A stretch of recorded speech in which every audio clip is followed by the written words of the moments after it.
সংঘাতের নবম দিনেও ইরান ইসরায়েলের পাল্টাপাল্টি হামলা, পরমাণু ও সামরিক স্থাপনাকে টার্গেট করে ক্ষেপণাস্ত্র ছুঁড়ছে দুই পক্ষ। সাইবার হামলার প্রতিযোগিতায় ইরান ইসরায়েলের হ্যাকাররা ক্যামেরা হ্যাক করে হচ্ছে হামলা, হুমকির মুখে ইরানের ব্যাংকিং খাত। এবার বিস্তারিত। ইরান ইসরায়েল সংঘাত বন্ধে কূটনৈতিক প্রচেষ্টা চললেও পাল্টাপাল্টি হামলা থামছেই না। আজও ক্ষেপণাস্ত্রের আঘাতে বিপর্যস্ত দুই পক্ষের বিভিন্ন এলাকা। এরই মধ্যে ইসরায়েলি আগ্রাসনে যুক্তরাষ্ট্রের জড়িয়ে পড়ার শঙ্কায় ট্রাম্প প্রশাসনকে কড়া বার্তা দিলেন ইরানের পররাষ্ট্রমন্ত্রী। হুঁশিয়ারি দেন, সংঘাতে ওয়াশিংটন যোগ দিলে তা হবে ভয়াবহ ও বিপজ্জনক। জাতিসংঘের নিরাপত্তা পরিষদে যুদ্ধবিরতির তাগিদ, যুক্তরাষ্ট্রের সাথে ইরানের আলোচনার দুয়ার খোলা রাখার আহ্বান। কোনো কিছুতেই লাগাম টানা যাচ্ছে না ইরান ইসরায়েল সংঘাতের, যা ঠেকেছে নবম দিনে। তেহরান ও এর আশপাশের এলাকায় বিমান হামলা চালিয়ে আইআরজিসির দুই কমান্ডারকে হত্যার দাবি করেছে ইসরায়েল। তেল আবিব বলছে, কোম প্রদেশে নিহত হয়েছেন ব্রিগেডিয়ার জেনারেল আমির পৌর জোধি, আর তেহরানে নিহত হন ব্রিগেডিয়ার জেনারেল বেনহাম শারিয়ারি। এছাড়াও ইস্পাহান প্রদেশের সেন্ট্রিফিউজ উৎপাদন কেন্দ্রে হামলা চালিয়েছে ইসরায়েল। এই পারমাণবিক কেন্দ্রেই ইউরেনিয়াম রূপান্তর করা হয়। এছাড়া লেনজান, মোবারাকে ও শাহরেজা এলাকার গুরুত্বপূর্ণ পরমাণু স্থাপনাতেও আঘাত হেনেছে ইসরায়েল।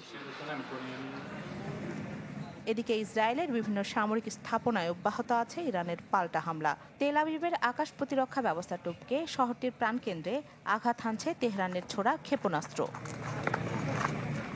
ইসরায়েলি আগ্রাসনে যুক্তরাষ্ট্রের জড়িয়ে পড়ার শঙ্কার মাঝেই ট্রাম্প প্রশাসনকে কড়া বার্তা দিলেন ইরানের পররাষ্ট্রমন্ত্রী। হুঁশিয়ারি দেন, সংঘাতে যুক্তরাষ্ট্র যোগ দিলে তা হবে বিপজ্জনক। ইরানে ইসরায়েল যে আগ্রাসন চালাচ্ছে তাতে শুরু থেকেই যুক্তরাষ্ট্র জড়িত, আর মার্কিন প্রেসিডেন্টের দেয়া বার্তায় তার অনেক আভাস আমরা পাচ্ছি। এই সংঘাতে যদি যুক্তরাষ্ট্র জড়ায় তা হবে সবার জন্য বিপজ্জনক।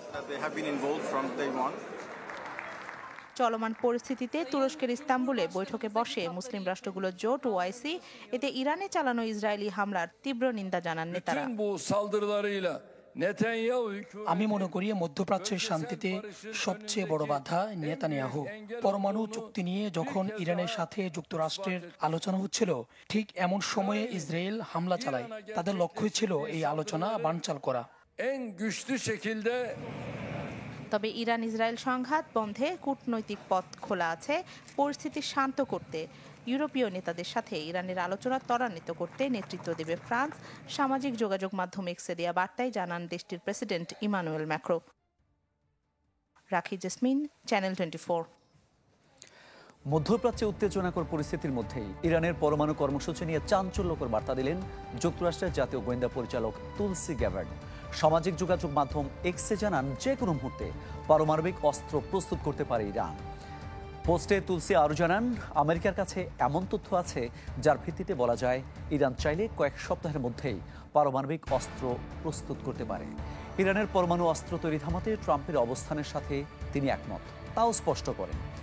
ইরান কোনো পারমাণবিক অস্ত্র তৈরি করছে না, সম্প্রতি এমন মন্তব্য করেছিলেন এই মার্কিন গোয়েন্দা পরিচালক। তার বক্তব্যের জেরে ট্রাম্প শিবিরে তোপের মুখে পড়তে হয় তুলসিকে। তখনকার বক্তব্যকে গণমাধ্যমে ভুলভাবে উপস্থাপন করা হয়েছিল, এমন বার্তাও দেন তিনি।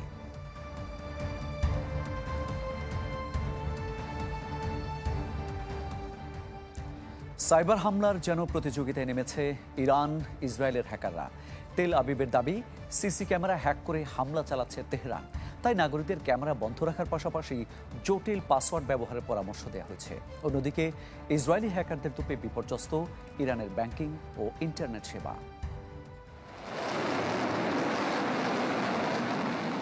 আধুনিক বিশ্বে শুধু মারণাস্ত্র নয়, শত্রুপক্ষকে সাইবার স্পেসেও ছাড় দিতে চায় না বিবাদমান পক্ষগুলো। নিরাপত্তার জন্য ঘরে বসানো ক্যামেরাই এখন হুমকির কারণ হয়ে দাঁড়িয়েছে ইসরায়েলের জন্য। অভিযোগ, সিসি ক্যামেরা হ্যাক করে নির্ভুল হামলা চালাচ্ছে তেহরান। দাবি, ফুটেজ বিশ্লেষণ করে হামলার টার্গেট নির্ধারণ করা হচ্ছে। হামলার ক্ষয়ক্ষতি বিশ্লেষণ করতেও ব্যবহৃত হচ্ছে সিসি ক্যামেরা। জনগণকে দুর্বল পাসওয়ার্ড পরিবর্তন করার আহ্বান জানিয়েছেন ইসরায়েলি নিরাপত্তা বিশ্লেষকরা। পরামর্শ দেওয়া হয়েছে সিসি ক্যামেরা বন্ধ রাখারও। বিপরীতে হ্যাকারদের তোপের মুখে পড়েছে ইরানের ব্যাংকিং খাত। দেশটির সংবাদ মাধ্যম ইরান ইন্টারন্যাশনালের প্রতিবেদন বলছে, সেপা ব্যাংকের সমস্ত তথ্য ধ্বংস করে দিয়েছে হ্যাকার গ্রুপ প্রিডেটরি স্প্যারো। ব্যাহত মেলি, পাসারগাদ ও একতেসাদ ই নভিন ব্যাংকের সেবাও। ব্যাংকিং সিস্টেম ভেঙে পড়ায় টাকা তোলা যাচ্ছে না এটিএম বুথ থেকে। ইন্টারনেট সেবা না থাকায় বন্ধ ডিজিটাল লেনদেনও, যে কারণে হোটেল বিল, খাবার বা জরুরি খরচ মেটাতে পারছে না ইরানের বাসিন্দারা। আমাদের ব্যাংকগুলোতে সাইবার হামলা করা হচ্ছে, এতে পরিচালনা ব্যবস্থায় ব্যাঘাত ঘটছে। তবে কেউ আতঙ্কিত হবেন না, আমাদের সাইবার বিশেষজ্ঞরা তথ্য পুনরুদ্ধারের চেষ্টা চালিয়ে যাচ্ছে। তথ্য প্রযুক্তি বিশেষজ্ঞরা বলছেন ইরান আধুনিক সাইবার হামলার জন্য প্রস্তুত নয়, যে কারণে ঝুঁকিতে দেশটির পরিবহন, ব্যাংকিং, জ্বালানি সহ একাধিক খাত। এমন অবস্থায় ইরানের সাইবার সিকিউরিটি কমান্ড সরকারি কর্মকর্তাদের পাবলিক নেটওয়ার্ক ব্যবহার নিষিদ্ধ করেছে।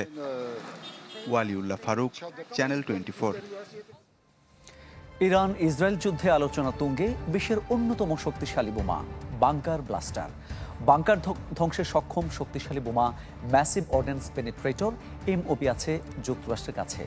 চলমান সংঘাতে মিত্র দেশের সহায়তায় ইরানের ভূগর্ভস্থ পারমাণবিক স্থাপনাগুলো ধ্বংসে শক্তিশালী এই বোমা ব্যবহার করতে পারে ইসরায়েল, উঠেছে এমন গুঞ্জন। যুক্তরাষ্ট্রের কাছে এমন একটি নন নিউক্লিয়ার বাংকার ব্লাস্টার বোমা আছে যা মাটির নিচের বাংকার ধ্বংস করে ফেলতে সক্ষম। এটির নাম GBU-57AB ম্যাসিভ অর্ডিন্যান্স পেনিট্রেটর বা MOP, যা সম্পূর্ণভাবে মার্কিন যুক্তরাষ্ট্রের নিয়ন্ত্রণে। এই বাংকার ব্লাস্টার ভূগর্ভ ভেদ করে বাংকার এবং পারমাণবিক স্থাপনাগুলো ধ্বংস করে ফেলতে পারে। এই ধরনের বোমার দিক থেকে এটি পৃথিবীতে সবচেয়ে বড়। নির্ভুলভাবে লক্ষ্যবস্তুতে আঘাত হানতে সক্ষম এই শক্তিশালী বোমা বা ক্ষেপণাস্ত্রের ওজন 13,600 কিলোগ্রাম। বর্তমানে শুধু যুক্তরাষ্ট্রের B-2 স্পিরিট বিমান এই MOP বোমা বহনে সক্ষম। এই বিমান স্টিলথ বম্বার বা B-2 নামেও পরিচিত। এই বিমান একসঙ্গে 2টি বাংকার ব্লাস্টার বোমা সফলভাবে বহন করতে সক্ষম। নাতানজের পর ফোর্দো হল ইরানের দ্বিতীয় পারমাণবিক সমৃদ্ধিকরণ কেন্দ্র। 2006 সালে এর নির্মাণ শুরু হয় এবং 2009 সালে এটি কার্যকর হয়। ওই বছরই তেহরান প্রথমবারের মতো প্রকাশ্যে ফোর্দোর অস্তিত্ব স্বীকার করে। এই স্থাপনাটি প্রায় 80 মিটার পাথর ও মাটির গভীরে অবস্থিত এবং ইরান ও রাশিয়ার বিমান প্রতিরক্ষা ব্যবস্থা দ্বারা সুরক্ষিত। যুক্তরাষ্ট্র ভিত্তিক আর্মস কন্ট্রোল অ্যাসোসিয়েশন জানায়, যতদিন ফোর্দো চালু থাকবে ততদিন ইরানের পারমাণবিক অস্ত্র তৈরির দিকে ঝুঁকে পড়ার আশঙ্কা রয়েছে। কারণ পারমাণবিক অস্ত্র তৈরি করার মতো ইউরেনিয়ামের উৎপাদন মাত্রা আরও বাড়ানোর অথবা ইউরেনিয়াম অন্যত্র সরিয়ে নেওয়ার সুযোগ রয়েছে ইরানের কাছে। তবে এমন বোমার সংখ্যা আমেরিকার হাতে খুব সীমিত। যুদ্ধের জন্য ব্যবহার করার মতো সব মিলিয়ে 10 থেকে 20টির মতো রয়েছে। এর আগে এই বোমা কখনো যুদ্ধে ব্যবহার করা না হলেও হোয়াইট স্যান্ড মিসাইল রেঞ্জে পরীক্ষা করা হয়েছে। ইরানের বিরুদ্ধে MOP ব্যবহৃত হলেও সাফল্য এখনো নিশ্চিত নয়, কারণ ফোর্দোর প্রকৃত গভীরতা ও প্রতিরক্ষা ব্যবস্থা এখনো সম্পূর্ণ অজানা। ইফসিতা জামান, চ্যানেল 24। ইসরায়েলি আগ্রাসনে ইরানি ক্রীড়াবিদদের মৃত্যুর মিছিল বাড়ছে। এবার প্রাণ হারিয়েছেন স্বর্ণপদক জয়ী কারাতেকার হেলেনা গোলামি। এ নিয়ে ক্রীড়াবিদ ও কোচ সহ নিহত হয়েছেন 8 জন। দেশটির ক্রীড়াঙ্গন সংশ্লিষ্টরা এই আগ্রাসনের বিরুদ্ধে নিন্দা জানিয়ে তেহরানের জাতিসংঘ অফিসের সামনে মানববন্ধন করেছে। বিশ্বজুড়ে যুদ্ধের মহামারী চলছে। ইরান ইসরায়েল পাল্টাপাল্টি হামলা, মরছে মানুষ, মারছে মানুষ, কোথাও নেই শান্তির বার্তা।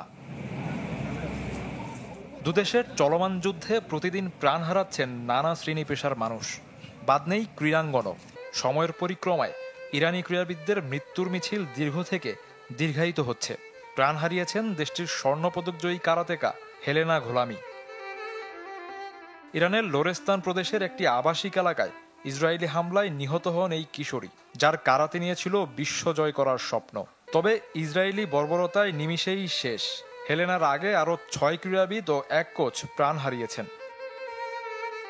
শুধু ক্রীড়াবিদ নয়, অশ্বারোহী মেহদি পৌলাদবান্দের পরিবারও না ফেরার দেশে পাড়ি জমিয়েছেন। একের পর এক প্রাণহানিতে শোকের ছায়া নেমে এসেছে দেশটিতে।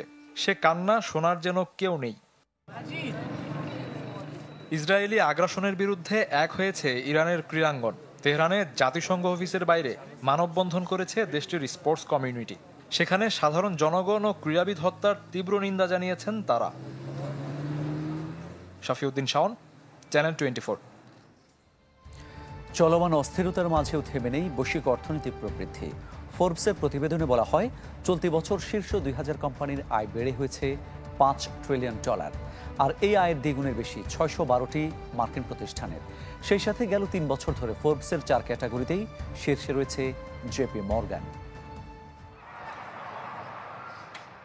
বাণিজ্য চুক্তিতে যুক্তরাষ্ট্র প্রতারিত হচ্ছে। ট্রাম্পের এমন দাবি সত্ত্বেও বাড়ছে বৈশ্বিক প্রবৃদ্ধি। এক কথায় ট্রাম্পের শুল্ককে বৃদ্ধাঙ্গুলি দেখিয়ে এগিয়ে যাচ্ছে বৈশ্বিক অর্থনৈতিক প্রতিষ্ঠানগুলো। গেল 2 দশকের বেশি সময় ধরে বিশ্বের বৃহত্তম 2000 প্রতিষ্ঠানের তালিকা করে আসছে ফোর্বস গ্লোবাল 2000। তালিকা অনুযায়ী 20 বছর আগে এসব প্রতিষ্ঠানের বার্ষিক বিক্রয় রেকর্ড ছিল প্রায় $22 ট্রিলিয়ন। সে সময় তাদের আয় সোয়া $1 ট্রিলিয়ন। চলতি বছরে এ সংখ্যা বেড়ে হয়েছে প্রায় $5 ট্রিলিয়ন, আর এই আয়ের দ্বিগুণের বেশি 612টি মার্কিন প্রতিষ্ঠানের। শুধু S&P 500 সূচক গেল 2 দশকে বেড়েছে 5 গুণ, যাতে রয়েছে ওয়ালমার্ট, অ্যালফাবেট, অ্যাপল, এনভিডিয়ার মতো প্রযুক্তি প্রতিষ্ঠানের শেয়ার। গেল 3 বছর ধরে ফোর্বসের এই তালিকায় শীর্ষে জেপি মর্গান। গেল বছর যাদের শেয়ারের দাম বেড়েছে 30%। $4.5 ট্রিলিয়ন সম্পদের অধিকারী আমেরিকার বৃহত্তম ব্যাংক জেপি মর্গান একমাত্র প্রতিষ্ঠান যারা ফোর্বসের 4টি বিভাগেই শীর্ষ 20-এ স্থান করে নিয়েছে। গেল 10 বছরে শীর্ষ 100টি মার্কিন প্রতিষ্ঠানের শেয়ারের গড় আয় 488%, অন্যান্য প্রতিষ্ঠানের ক্ষেত্রে যা 143। নাদিয়া ইসলাম তুলি, চ্যানেল 24।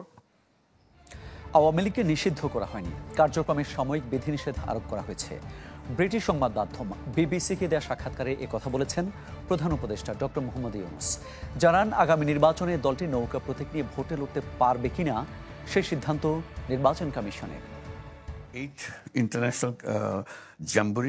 সম্প্রতি যুক্তরাজ্য সফরে ব্রিটিশ গণমাধ্যম বিবিসির মুখোমুখি হন প্রধান উপদেষ্টা ডক্টর মোহাম্মদ ইউনূস।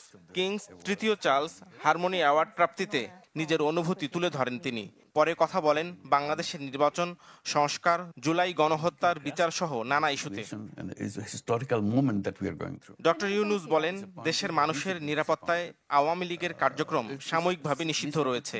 আগামী নির্বাচনের ব্যালটে আওয়ামী লীগের প্রতীক থাকবে কিনা এমন প্রশ্নে তিনি জানান, সরকার অন্তর্ভুক্তিমূলক নির্বাচন চায়, সেখানে সব মানুষের অংশগ্রহণ থাকবে, তবে আওয়ামী লীগ ভোটে থাকবে কিনা সেই সিদ্ধান্ত নির্বাচন কমিশনের। First of all, to make it clear, Awami League is not banned. Activities of Awami League has which would include an election. And temporarily. Whether the election will be included or not, it depends on the election commission to decide. So there's a possibility then that they could be on the ballot in the next election. Again, it will be the decision made by the election commission. সাবেক প্রধানমন্ত্রী শেখ হাসিনার বিচার এরই মধ্যে শুরু হয়েছে। তাকে ফেরাতে আন্তর্জাতিক আইনের সহায়তা নেওয়া হবে বলেও জানান প্রধান উপদেষ্টা। The trial has already begun. So the trial is active, it's going on. And it will go through the legal process, looking for her to come back to face the trial and so on, use the international system, how to get the accused person back to your country and so on. So these are again the legal procedures. British প্রধানমন্ত্রীর সাথে সাক্ষাৎ না হওয়ায় বিব্রত কিনা এমন প্রশ্নে doctor Yunus বলেন, তিনি ব্যস্ত সময় পার করছেন, তাকে বাংলাদেশ সফরের আমন্ত্রণ জানানো হয়েছে। I don't know whether I should be disappointed or he should be disappointed. It's a missed opportunity for any reason. I don't know. That's why I'm saying coming to Bangladesh would be a good opportunity. Relax and see and kind of feel the moment. Rohingya সংকট সমাধানে শুধু তাদের জন্য খাবার সরবরাহ নয়, নিজ দেশে প্রত্যাবর্ষণ একমাত্র সমাধান বলেও উল্লেখ করেন ডক্টর মোহাম্মদ ইউনূস। নাফিউল ইসলাম লিংকন, চ্যানেল 24, ঢাকা। গাজায় অব্যাহত রয়েছে ইসরায়েলি আগ্রাসন। অবরুদ্ধ উপত্যকা জুড়ে ইসরায়েলি হামলায় প্রাণ গেছে অন্তত 82 ফিলিস্তিনির, আহত হন বেশ কয়েকজন। গাজা শহরে হামলা চালায় জায়নবাদী সেনারা, নিহত হন 37 জন। ত্রাণ আনতে যাওয়া ফিলিস্তিনিদের লক্ষ্য করেও চালানো হয় হামলা, নিহত হন বেশ কয়েকজন। দক্ষিণ গাজায় হামলায় প্রাণ যায় আরও 22 জনের, যাদের মধ্যে 11 জনই গিয়েছিলেন ত্রাণ আনতে। ইসরায়েলি বর্বরতায় উপত্যকাটিতে দেখা দিয়েছে তীব্র খাদ্য সংকট। কয়েক সপ্তাহে ত্রাণ আনতে গিয়ে জায়নবাদী সেনাদের হামলায় উপত্যকাটিতে নিহত হয়েছেন 500 ফিলিস্তিনি।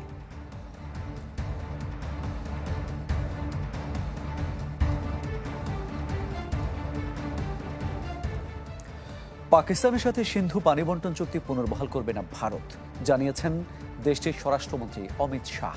তার এমন বার্তায় চুক্তি পুনর্বহাল নিয়ে পাকিস্তানের আশা অনেকটাই ফিকে হয়ে গেছে। অমিত শাহ আরও জানান, পাকিস্তানে যে পানি দেওয়া হচ্ছিল তা অভ্যন্তরীণ ব্যবহারের জন্য সরিয়ে নেওয়া হবে। 1960 সালে হওয়া সিন্ধু পানি বন্টন চুক্তির আওতায় সিন্ধু নদী ব্যবস্থার পানি ব্যবহার করে আসছিল ভারত ও পাকিস্তান। তবে গত এপ্রিলে ভারতের জম্মু কাশ্মীরে এক হামলায় 26 বেসামরিক নাগরিক নিহত হওয়ার পর পাকিস্তানকে দায়ী করে সিন্ধু নদীর পানি চুক্তি স্থগিত করে ভারত, যদিও তা অস্বীকার করেছে পাকিস্তান।